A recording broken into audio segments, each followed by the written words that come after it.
বন্ধুরা, ট্রান্সলেশনের আরও একটি নতুন ক্লাসে সকলকে স্বাগত। তোমরা যারা ক্লাসটি দেখছো প্রথম থেকে ক্লাসটি দেখতে থাকো, কোনো রকম স্কিপ না করে ক্লাসটি দেখবে। আশা করি ক্লাসটি তোমাদের খুবই হেল্পফুল হবে, বিশেষ করে যারা PSC clerkship, miscellaneous men's, WBPSI, WBCS দিচ্ছ তাদের ক্ষেত্রে কিন্তু এই ডেসক্রিপটিভ ইংলিশের ক্ষেত্রে অর্থাৎ এই বেঙ্গলি টু ট্রান্সলেশন একটি ভেরি ইম্পর্টেন্ট টপিক। তো আশা করি ক্লাসটি তোমরা প্রথম থেকে দেখবে। তো চলো আজকের ক্লাসটি আমরা শুরু করি। বন্ধুরা, আজকের ক্লাসটি একটি অন্যরকমভাবে শুরু করব। তো দেখো, প্রথমে যে বাংলা প্যাসেজ আছে তার প্রথম লাইনটি আছে, পরদিন ব্রাহ্মণের বাড়িতে মনের আনন্দ ও কৃতজ্ঞতা জানাতে আসিয়া সাঁওতাল প্রায় কাঁদিয়া ফেলিল। অর্থাৎ এটাকে আসিয়াটাকে আমরা কিন্তু যেমন প্রেজেন্ট পার্টিসিপেলে করতে পারি, বা আমরা কিন্তু এটাকে আবার অ্যান্ড দিয়ে যুক্ত করেও যে আসলো এবং কেঁদে ফেললো এইভাবে কিন্তু আমরা লিখতে পারি। তো আমরা সেইভাবেই লিখব, সেটাই সবথেকে সহজ হবে। তো পরদিন আমরা কি লিখব? The next day. The next day অর্থাৎ পরদিন। তাহলে কি পরদিন কি করলো? ব্রাহ্মণের বাড়িতে মনের আনন্দ ও কৃতজ্ঞতা জানাতে আসিয়া সাঁওতাল অর্থাৎ এলো, সাঁওতাল এবং প্রায় কেঁদে ফেললো। তাহলে আমরা এইভাবে লিখব, দ্য নেক্সট ডে কি দ্য সাঁওতাল, দ্য সাঁওতাল কেম অর্থাৎ এসেছিল, টু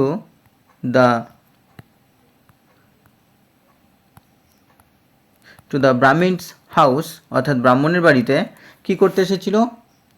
টু শো হিজ জয় অর্থাৎ তার আনন্দ, অ্যান্ড গ্র্যাটিটিউড অর্থাৎ কৃতজ্ঞতা, অ্যান্ড এবং অলমোস্ট এবং প্রায় কি করেছিল? অলমোস্ট বার্স্ট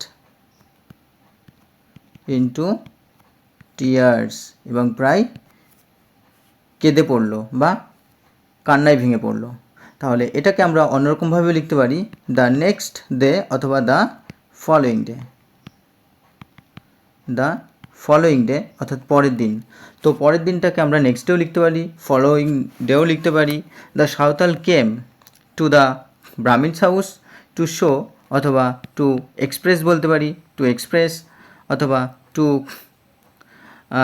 নো অথবা জানানোর জন্য, বা টু আমরা ডিসপ্লে বলতে পারি, দেখানোর জন্য বা প্রদর্শন করার জন্য।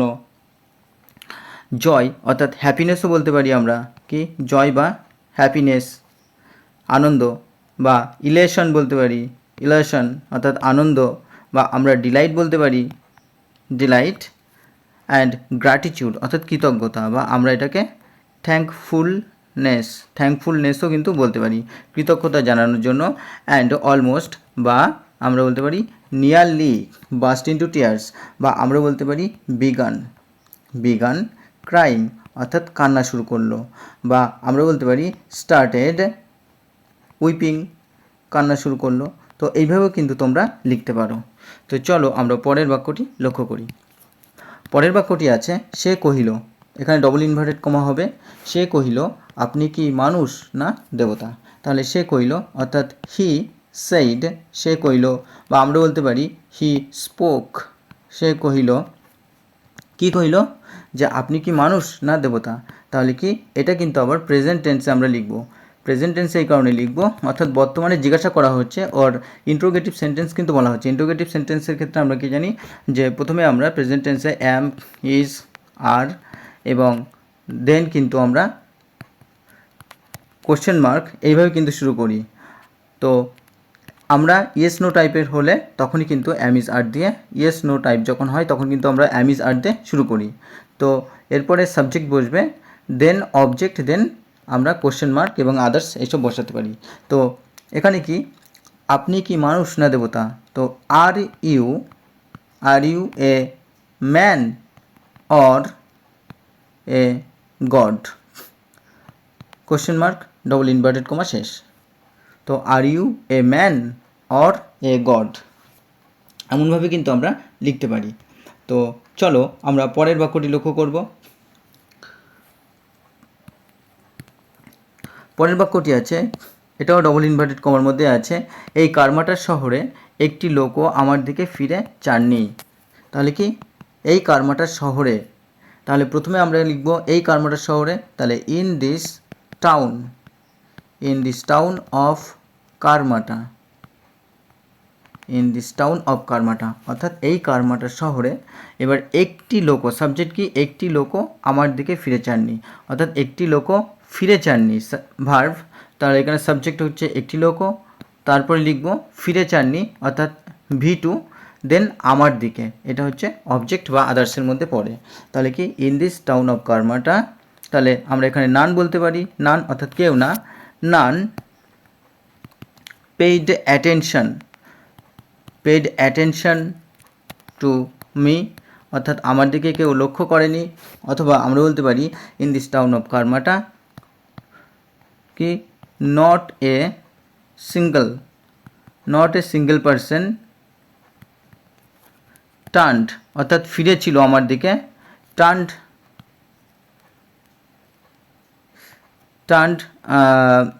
টু লুক অর্থাৎ দেখতে, অ্যাট মি আমার দিকে ফিরেছিল, অর্থাৎ নট এ সিঙ্গেল পারসন অর্থাৎ কেউই কি turned to look at me আমার দিকে দেখতে বা ফিরে তাকায়নি। বা আমরা বলতে পারি নান গ্লান্সড অ্যাট মি আমার দিকে তাকায়নি। বা আমরা বলতে পারি নান নোটিসড অ্যাট মি আমার দিকে লক্ষ্য করেনি। এভাবেও কিন্তু আমরা লিখতে পারি। তো চলো আমরা পরের বাক্যটি লক্ষ্য করি। পরের বাক্যটি আছে আপনার দয়ায় আমি আমার স্ত্রীকে ফিরে পেয়েছি।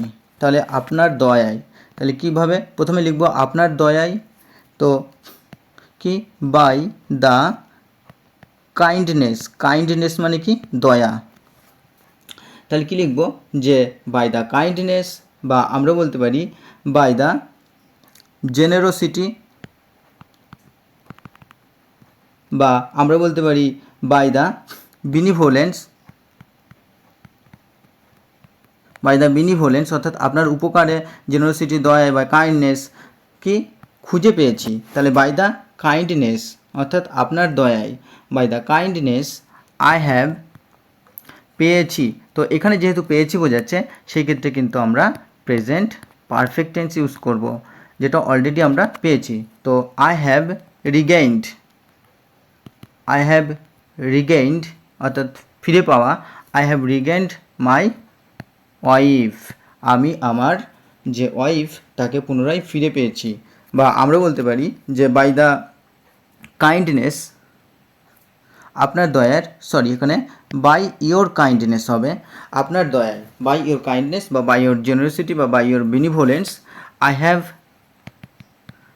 আই হ্যাভ, তো আমরা জানি গেট ব্যাক মানে ফিরে পাওয়া, I have gotten my wife back, অর্থাৎ আমি আমার স্ত্রীকে ফিরে পেয়েছি। তো এইভাবে কিন্তু লেখা যেতে পারে, অর্থাৎ যেটা তোমাদের কাছে সুবিধা হবে তোমরা সেইভাবে লিখবে। তো চলো আমরা পরের বাক্যটি লক্ষ্য করি। পরের বাক্যটি আছে একটা ম্যাথরের স্ত্রীকে বাঁচাবার জন্য মানুষ কি কখনো এমন কাজ করতে পারে। তাহলে এটা আমরা কি লিখব, যে প্রথমে আমরা লিখব যে একটা মানুষ কি এরকম কাজ করতে পারে বা কখনো এরকম কাজ করতে পারে, কি করার জন্য, একটা ম্যাথরের স্ত্রীকে বাঁচাবার জন্য। তাহলে এইভাবে কিন্তু আমরা শুরু করব। তো কিভাবে শুরু করব, তাহলে এখানে পারা ইংরেজিতে অর্থাৎ যেটা পসিবিলিটি বা যেটা সামর্থ্য বোঝাচ্ছে, সামর্থ্য বোঝাতে কিন্তু আমরা কি সেটা ক্যান দিয়ে শুরু করি। তাহলে কি ক্যান এ ম্যান এভার অর্থাৎ কখনো, can a man ever do such works এই ধরনের কাজ করতে পারে। তাহলে can a man ever do such works, একটা মানুষ কি এই ধরনের কাজ কখনো বা এমন কাজ কখনো করতে পারে, কিসের জন্য, সেটা আমরা লিখব টু সেভ অর্থাৎ বাঁচাবার জন্য, কাকে, the wife of A sweeper. তো দেখো এটা কিন্তু আমরা অন্যরকমভাবেও লিখতে পারি যে can a man ever do such works, অর্থাৎ একটা মানুষ কখনো এই ধরনের কাজ করতে পারে to save the wife of A sweeper, একজন সুইপারের ওয়াইফকে বাঁচানোর জন্য বা রক্ষা করার জন্য। তো এটা আমরা কিন্তু এইভাবেও লিখতে পারি যে can a man ever do such works বা সাচ টাস্ক বলতে পারি, বা ডু সাচ অ্যাকশানস বলতে পারি। টু সেভ অর্থাৎ টু প্রোটেক্ট, রক্ষা করতে, to save, to protect, to rescue বলতে পারি, টু রেস্কিউ করতে বা টু প্রিজার্ভ করতে। দ্য ওয়াইফ অথবা spouse of A sweeper, sweeper বলতে এখানে অফ এ ক্লিনারও আমরা বলতে পারি, অফ এ ক্লিনার বা of A sanitation worker, sanitation worker. তো এইভাবেও কিন্তু আমরা লিখতে পারি। তোমরা অবশ্যই যে সিনোনিমসগুলো দেওয়া হচ্ছে লিখে নেবে। চলো পরের বাক্যটি লক্ষ্য করি। পরের বাক্যটি আছে আমি বড় দরিদ্র, আপনাকে কি দিতে পারি। তাহলে এখানে কিন্তু আমরা প্রথমে দেখব যে আমি বড় দরিদ্র, এই বাক্যটি প্রথমে আমরা লিখব। তাহলে কি লিখব? আই অ্যাম ভেরি পোর, অর্থাৎ আমি বড় দরিদ্র, দেন হাইপেন আপনাকে কি দিতে পারি। তো এখানে দিতে পারি, পারি বলতে এখানে ক্যান আসবে, আর কি যেহেতু আসছে তো হট দিয়ে আমরা কোশ্চেন করব, অর্থাৎ ডাব্লিউএস টাইপের কোশ্চেন করব। তো what can I give you, আমি আপনাকে কি দিতে পারি, what can I give you. বা এটাকে আমরা এরকমভাবেও লিখতে পারি যে আই অ্যাম এক্সট্রিমলি পোর, আমি খুবই দরিদ্র। আই অ্যাম এক্সট্রিমলি ডেস্টিটিউট লিখতে পারি, বা আই অ্যাম এক্সট্রিমলি নিডি বলতে পারি, আমি খুবই অসহায়, বা আই অ্যাম এক্সট্রিমলি ইমপোভারাইজড, আমি হতদরিদ্র। হোয়াট ক্যান আই ডু বা what can I give you, what can I do for you বা what can I give you, আমি আপনাকে কি দিতে পারি, বা what can I pay you. তো এইভাবে কিন্তু আমরা লিখতে পারি। চলো পরের বাক্যটি আমরা লক্ষ্য করি। পরের বাক্যটি আছে শুনিয়া অনেকে হয়তো জিজ্ঞাসা করিবে কে এই ব্রাহ্মণ। তাহলে শুনিয়া অর্থাৎ এই কথা শুনে অনেকে কিন্তু জিজ্ঞাসা করিবে যে কে এই ব্রাহ্মণ। তাহলে আমরা কি লিখব? হিয়ারিং দিসের অর্থ হলো এই কথা শুনিয়া, অর্থাৎ এই কথা শুনে। তো অনেকে হয়তো জিজ্ঞাসা করবে, তো অনেকে বলতে কি এখানে আমরা জিজ্ঞাসা করিবে অর্থাৎ ভবিষ্যতে জিজ্ঞাসা করবে। তো মেনি উইল আস্ক, অনেকে হয়তো জিজ্ঞাসা করবে। তো এখানে আমরা উইল আর তো এখানে হিয়ারিং দিস পারহ্যাপস, এখানে পারহ্যাপস কথাটা লাগবে কারণ হয়তো বোঝাচ্ছি আমরা। তো শুনিয়া অনেকে হয়তো জিজ্ঞাসা করবে। তো hearing this perhaps many will ask, সম্ভবত বা পারহ্যাপস বা আমরা পসিবলি বলতে পারি, পসিবলি মেনি উইল আস্ক বা মেনি উইল এনকোয়ার অর্থাৎ জানতে চাইবে, বা মেনি উইল কি কোশ্চেন অর্থাৎ প্রশ্ন করবে। কি প্রশ্ন করবে? যে কে এই ব্রাহ্মণ, কে এই ব্রাহ্মণ। তাহলে কি হু is this Brahmin, then question mark, who is this Brahmin, তারপরে কোশ্চেন মার্ক। তাহলে কি শুনিয়া অনেকে হয়তো, অর্থাৎ এইখানে কিন্তু এই কথা শুনিয়া এটা কিন্তু সাইলেন্ট আছে। তো হিয়ারিং দিস এই কথা শুনিয়া কি পারহ্যাপস সম্ভবত, মেনি উইল আস্ক অনেকেই হয়তো জিজ্ঞাসা করবে কি হু ইজ দিস ব্রাহ্মণ, অর্থাৎ কে এই ব্রাহ্মণ। তো চলো আমরা পরের বাক্যটি লক্ষ্য করি যে এই ব্রাহ্মণের নাম ঈশ্বরচন্দ্র বিদ্যাসাগর। তাহলে কি লিখব? এই ব্রাহ্মণের নাম, দিস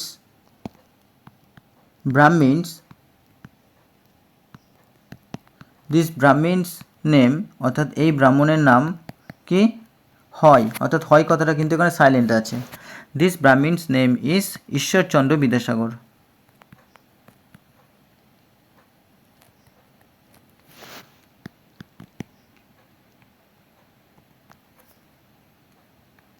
ঈশ্বরচন্দ্র বিদ্যাসাগর,